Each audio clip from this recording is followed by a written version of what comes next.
मोदी जी की मंत्रिपरिषद में मेरे साथी श्रीमान नित्यानंद राय जी, भारत सरकार के गृह सचिव श्री अजय कुमार भल्ला जी,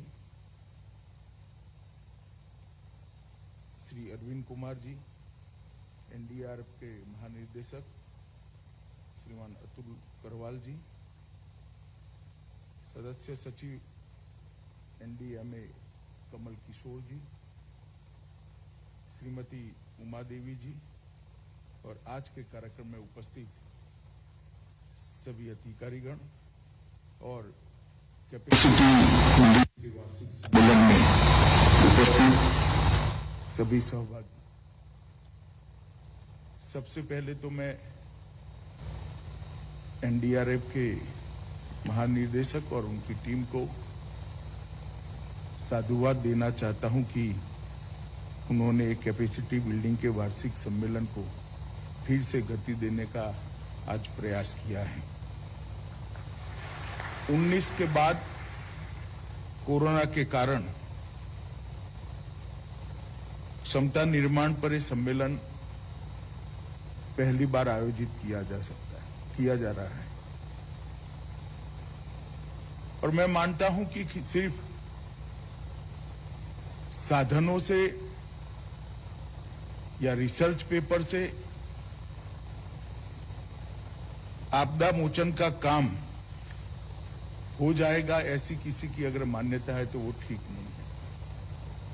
ये काम को नीचे तक जिन्होंने पहुंचाना है उनकी कैपेसिटी बिल्डिंग, क्योंकि बहुत सारी एजेंसियों ने मिलकर साथ में काम करना है, एक दूसरे की भूमिका के लिए स्पष्टता और एक दूसरे की भूमिका को अगर कहीं गैप आता है तो वो गैप को भरने की स्वयंस्फूर्त सिद्धता हासिल करे बगैर आपदा मोचन का काम नीचे तक ढंग से नहीं हो सकता है। और इस प्रकार की एक्सरसाइज से ही राज्यों के साथ, जिलों के साथ और नीचे गांव तक एक आपसी समन्वय का निर्माण होता है और अंततोगतो वो आपसी समन्वय ही आपदा से लोगों के जान माल को बचाने के लिए कारणभूत बनता है। तकनीक और विज्ञान के कारण आज सूचनाएं वेल इन एडवांस हमें मिल जाती है, बहुत समय पहले सूचनाएं मिल।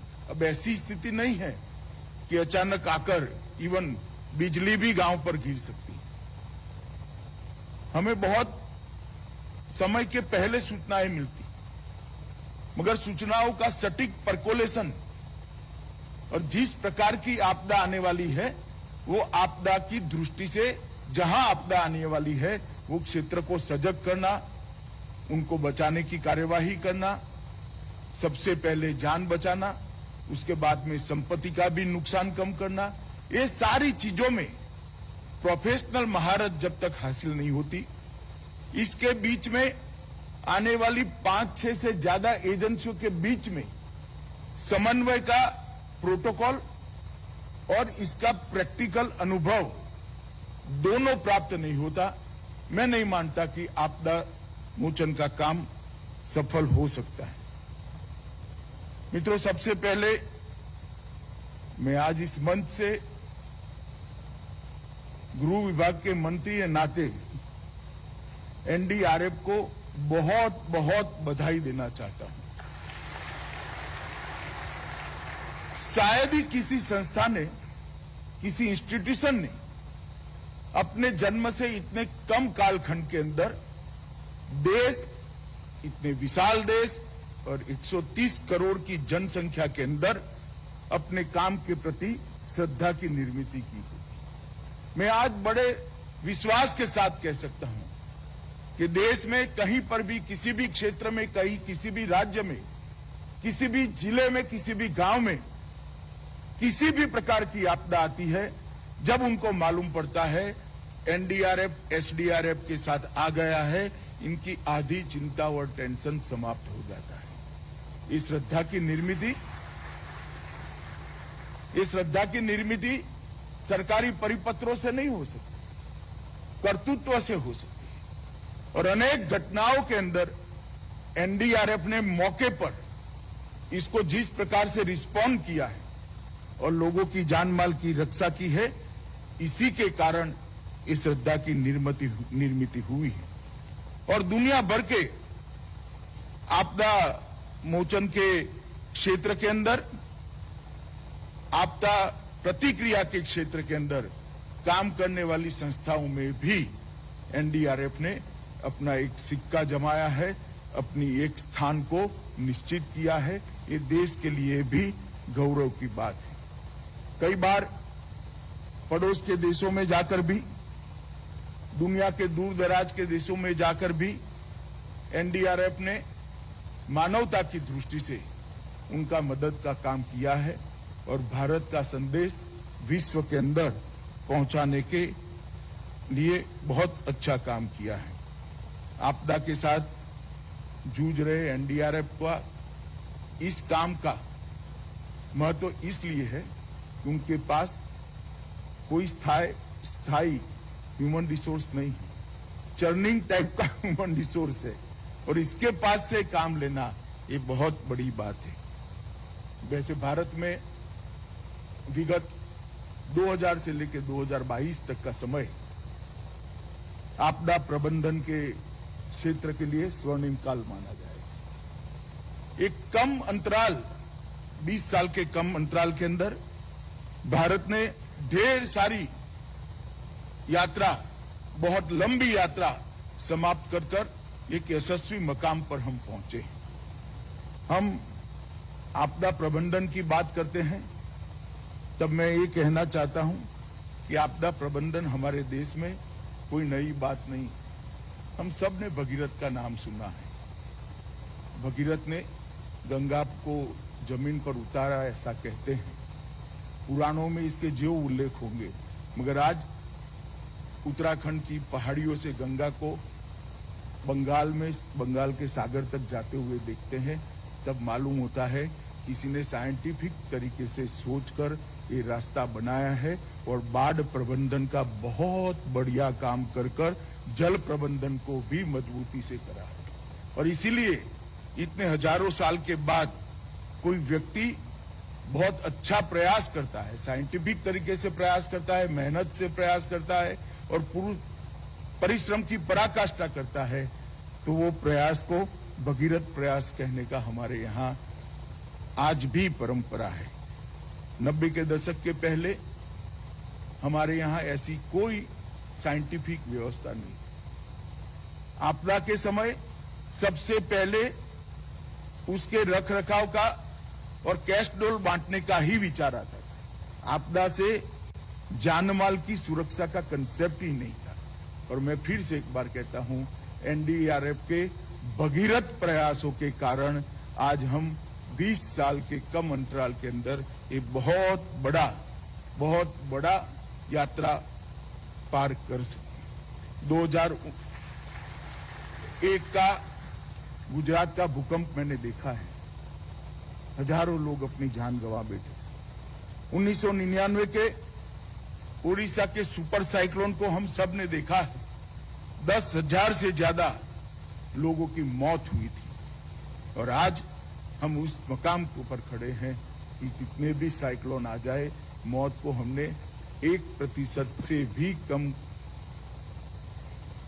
जान गंवाकर साइक्लोनों को फेस किया है। अभी देखा है, कोरोना काल में भी पश्चिम और पूर्वी दोनों तट पर साइक्लोन आए, मगर जानहानि बहुत हुई। इसका कारण आपदा प्रबंधन में हमने बहुत बड़ी यात्रा को तय किया है। सभी मुख्यमंत्रियों, प्रधानमंत्री की अध्यक्षता में एनडीएमए, सभी मुख्यमंत्रियों की अध्यक्षता में एसडीएमए और एक समग्र एकीकृत दृष्टिकोण के साथ आपदा प्रबंधन को विश्वास के साथ केंद्र और राज्य सरकारों ने जमीन पर उतारा है। मैंने जैसे पहले कहा, हमारा दृष्टिकोण 90 से पहले राहत केंद्रित दृष्टिकोण था। इसमें जान माल बचाने की कोई गुंजाइश भी नहीं थी, ना योजना का हिस्सा था। अब अर्ली वार्निंग, सक्रिय निवारण, शमन और पूर्व तैयारी आधारित जान माल को बचाने का एक वैज्ञानिक कार्यक्रम, इसके आधार पर हमने ढेर सारा काम किया है और मुझे बड़ी प्रसन्नता है कि आज विश्व के आपदा मोचन के क्षेत्र में हम लगभग विश्व की बरोबरी में और कई क्षेत्रों में तो हम विश्व से आगे भी खड़े हैं। ये हमारे लिए हर्ष का विषय है। 2016 में हमारे देश के लोकप्रिय प्रधानमंत्री मोदी जी ने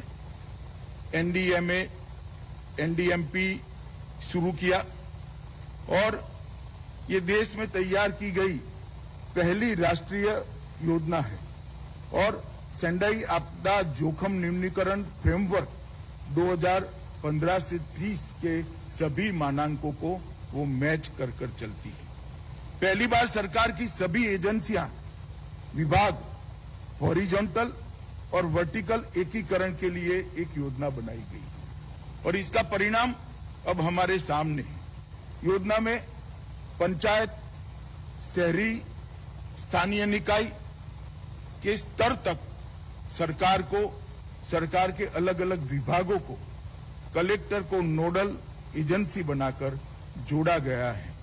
2016 की योजना में 11 आपदाओं का समावेश किया था और 2019 में एनडीएमपी में 17 आपदाओं का समावेश किया गया है। ये बताता है कि हम निरंतर हर प्रकार की आपदाओं पर काम कर रहे हैं और इसके कारण आपदाओं से होने वाली मृत्यु की संख्या में हम बहुत कमी लाए हैं। ये हमारी बहुत बड़ी उपलब्धि है। ढेर सारे इनिशिएटिव केंद्र सरकार के द्वारा लिए गए, राज्य सरकारों ने भी उसको बहुत अच्छे से रिस्पॉन्ड किया है। अब तक 26 राज्य और केंद्र शासित प्रदेशों ने एसडीआरएफ का गठन बहुत अच्छे तरीके से कर लिया है और एसडीआरएफ के गठन के समय ही एनडीआरएफ उसके प्रशिक्षण के साथ जुड़ता है। तो एनडीआरएफ, एसडीआरएफ और पंचायत स्तर प्रबंधन के क्षेत्र में एक वाक्यता लाने में इतने बड़े देश में, इतने सारे राज्यों से बने देश में हमें सफलता मिली है। फेडरल स्ट्रक्चर का सम्मान करते हुए हमने इस सफलता को अर्जित किया है। अब तक लगभग 21,000 से ज्यादा एसडीआरएफ कर्मियों को प्रशिक्षित किया जा सका है। मित्रों, अब तक 32 गाइडलाइनें बनाई गई हैं, जिसमें से 8 गाइडलाइन पिछले 2.5 वर्ष में बनाई गई। शीतलहर, भूकंप से सुरक्षा, छत को ठंडा करने के लिए house owners guideline, glacier lake outburst flood, heat wave guideline, भूस्खलन के जोखिम, विकलांगता समावेशी आपदा जोखिम न्यूनीकरण, आपदा प्रभावित परिवारों के लिए अस्थायी आश्रय, ये 8 गाइडलाइनों को 2 साल के अंदर हमने बनाकर देश के राज्यों के सामने भेजने का काम किया है। और मित्रों, ये काम को गति देने के लिए, सम्मान देने के लिए, इसको एक्नॉलेज करने के लिए हमारे देश के प्रधानमंत्री जी ने सुभाष चंद्र बोस आपदा प्रबंधन पुरस्कार भी शुरू किया है। आजादी के बाद पहली बार आपदा प्रबंधन को राष्ट्रीय स्तर पर इस प्रकार का अनुमोदना, इस प्रकार का एक्नॉलेजमेंट मिला है और प्रथम पुरस्कार इसी 23 जनवरी को एनडीआरएफ की 8वीं बटालियन को एज ए इंस्टीट्यूशन दिया गया। मित्रों, ये पुरस्कार देखने में बड़ी छोटी चीज है, मगर पुरस्कार प्राप्त करने की स्पर्धा, पुरस्कार प्राप्त करने की आकांक्षा, ये उत्कृष्टता की ओर ले जाती है और ये आकांक्षा गौरव भी प्रदान करती है। आज मैं निश्चित रूप से मानता हूं 8वीं बटालियन अपने आप को गौरवान्वित महसूस करती होगी कि हम सभी बटालियनों में हमें अकेले को ये सुभाष चंद्र बोस पुरस्कार मिला है और मैं आज 8वीं बटालियन को बहुत बहुत बधाई भी देना चाहता हूं।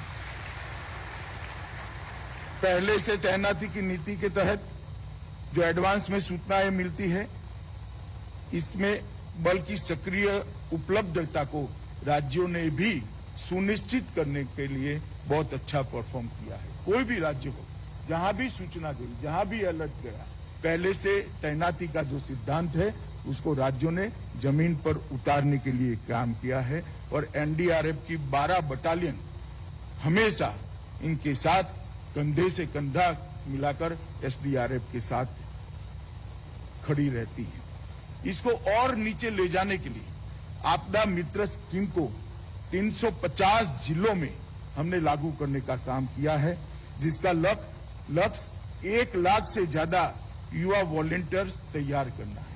कोई गांव ऐसा न छूट जाए जहां युवाओं की एक टुकड़ी इससे प्रशिक्षित न हो।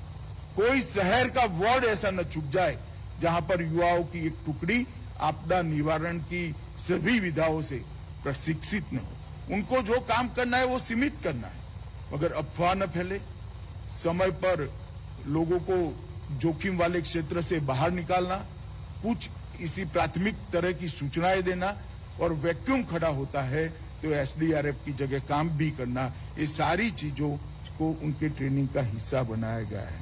बहुत सारे ऐप भी बनाए गए हैं। मौसम ऐप हो, चक्रवात, भारी वर्षा, गर्मी, शीतलहर, इस प्रकार की सभी चीजों के लिए अवेलेबल है। मेघदूत किसानों द्वारा मौसम आधारित कृषि प्रबंधन के लिए बनाया गया है। दामिनी बिजली चेतावनी के लिए बनाया गया है। मैं आज यहाँ पर एनडीआरएफ के महानिदेशक को जरूर कहना चाहूंगा कि ये ऐप्स को नीचे पहुंचाने के लिए एक तंत्र निश्चित बनाना चाहिए। जो अलर्ट आता है वो बड़ा सटीक होता है, समय से पहले भी मिलता है।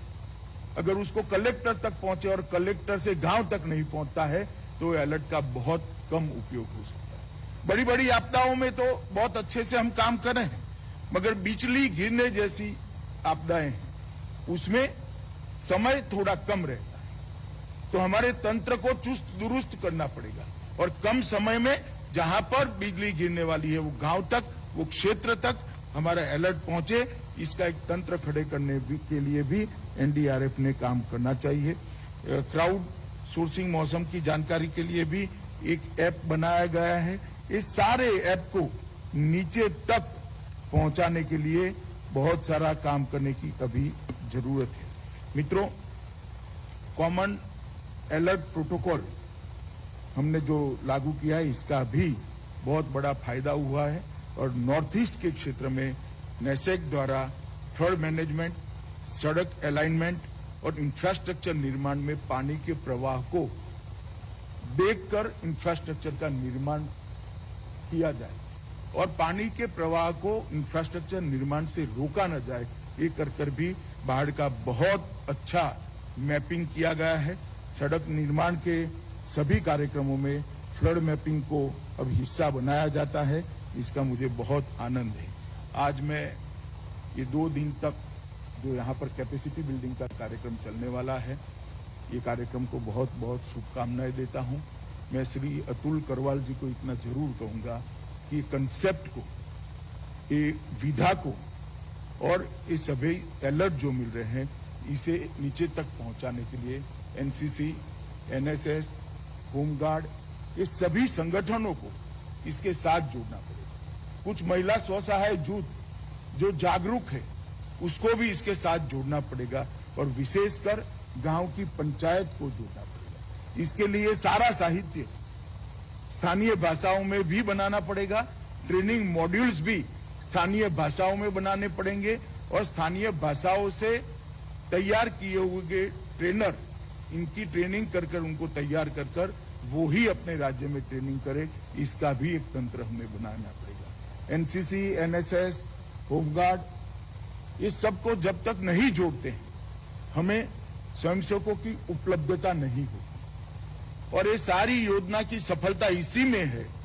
कि किसी भी देश के छोटे से छोटे हिस्से पर आपदा आए, उस वक्त हमारा ट्रेन किया हुआ व्यक्ति वहां उपलब्ध हो, हमारा ट्रेन किया हुआ व्यक्ति खुद ही एनडीआरएफ का काम करे और एक स्टॉप गैप अरेंजमेंट जो करनी है जब तक एसडीआरएफ और एनडीआरएफ पहुंचे तब तक वो करे। मैं मानता हूं कि कैपेसिटी बिल्डिंग के अंदर इस पर भी बहुत वजन देने की जरूरत है। मित्रों, मैं फिर से एक बार आज जो 2 दिन का कार्यक्रम हुआ है, शुरू हुआ है, इसको बहुत बहुत शुभकामनाएं देता हूं और ये कार्यक्रम के अंदर अब कभी इतना बड़ा अंतराल ना आए, इसका भी गृह विभाग भी ध्यान रखेगा, एनडीआरएफ भी ध्यान रखेगा। इससे मैं देश की जनता को आश्वस्त करना चाहता हूं। मेरी फिर से बहुत बहुत शुभकामनाएं। वंदे मातरम।